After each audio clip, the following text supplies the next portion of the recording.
യുദ്ധക്കളത്തിലേക്ക് ഇരു രാജ്യങ്ങളും തയ്യാറായിരിക്കുകയാണ്.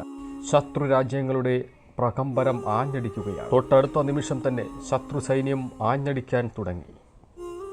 ഇതിനിടയിൽ അവർ പല ആയുധങ്ങളും പ്രവർത്തിക്കാൻ തുടങ്ങി. യുദ്ധക്കളത്തിലെ ഓരോ നിമിഷവും അവർ പോരാടിക്കൊണ്ടിരുന്നു. യുദ്ധത്തിൻ്റെ കാഠിന്യം കൂടുന്നതിനനുസരിച്ച് പലതരത്തിലുള്ള പരീക്ഷണങ്ങളും ഏറ്റുവാങ്ങാൻ തയ്യാറായിക്കൊണ്ടിരുന്നു. ഒടുവിൽ ശത്രു സൈന്യം രാജ്യത്തെ കീഴടക്കാൻ തുടങ്ങി.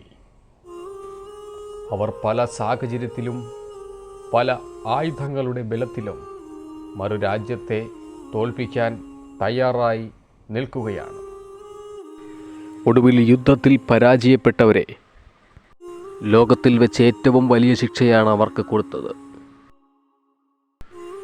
ഇത്തരത്തിലുള്ള കുഴലിൽ കയറ്റി ആയിരക്കണക്കിന് ഭടന്മാരെ അടച്ചതിനു ശേഷം അതിനെ ജലം കൊണ്ട് ഘടിപ്പിച്ച മറ്റൊരു ജലവും തീയും ഉപയോഗിച്ച് ക്രൂരമായി കൊലപ്പെടുത്തുകയായിരുന്നു.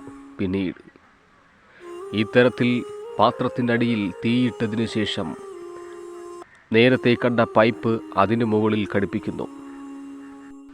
പൈപ്പിൽ തിക്കി ഞെരുക്കി അടച്ചു വച്ചിരിക്കുന്ന ഭടന്മാരെ പിന്നീട് അങ്ങോട്ട് ആവിയുടെ സഹായത്താൽ മൃഗീയമായി കൊലപ്പെടുത്തുകയായിരുന്നു.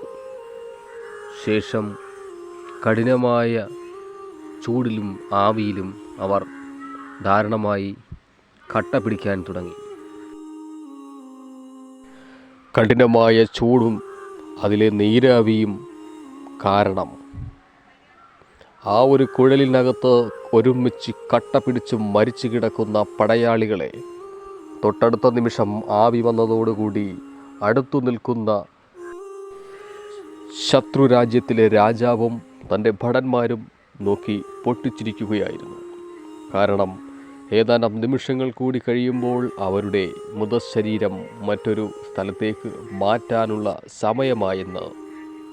കാരണം ഇങ്ങനെയാണ്, ഒരു യുദ്ധത്തിൽ തോറ്റാൽ തൻ്റെ രാജാവിനെയും ഭടന്മാരെയും ഒരുമിച്ച് കൊല്ലുക എന്നായിരുന്നു ആ രാജ്യത്തിലെ നിയമവും ശിക്ഷയും. എന്നാൽ മാത്രമല്ല, കഠിനമായ ശിക്ഷയുമായിരുന്നു അന്ന് അവർക്ക് കിട്ടിയിരുന്നത്.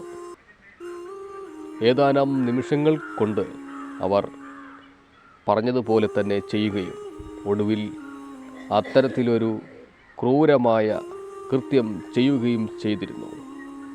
പല ആയുധങ്ങൾ ഉപയോഗിച്ചായിരുന്നു അവർ ഇതിനു വേണ്ടി ഈ മൃതദേഹങ്ങളെ പുറത്തേക്ക് മാറ്റുവാൻ വേണ്ടി ഉപയോഗിച്ചിരുന്നതും.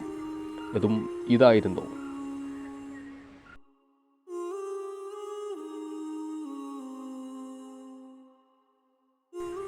ഒടുവിൽ ഒരുമിച്ച് മരിച്ചു കിടക്കുന്ന കട്ട പിടിച്ച് കിടക്കുന്ന ആ ഒരു ഭടന്മാരെ മറ്റൊരു സ്ഥലത്തേക്ക് മാറ്റി. ഒന്നോർത്തു നോക്കൂ, ഒരു അലുമിനിയം പൈപ്പിനുള്ളിൽ അടിയിൽ തീയിട്ട് നീരാവിയുടെ ചൂടിലും, എന്നാൽ ചൂട് തീയുടെ ആ ഒരു അഭാവത്തിൽ മരണപ്പെട്ടാൽ എന്തായിരിക്കും അവസ്ഥ?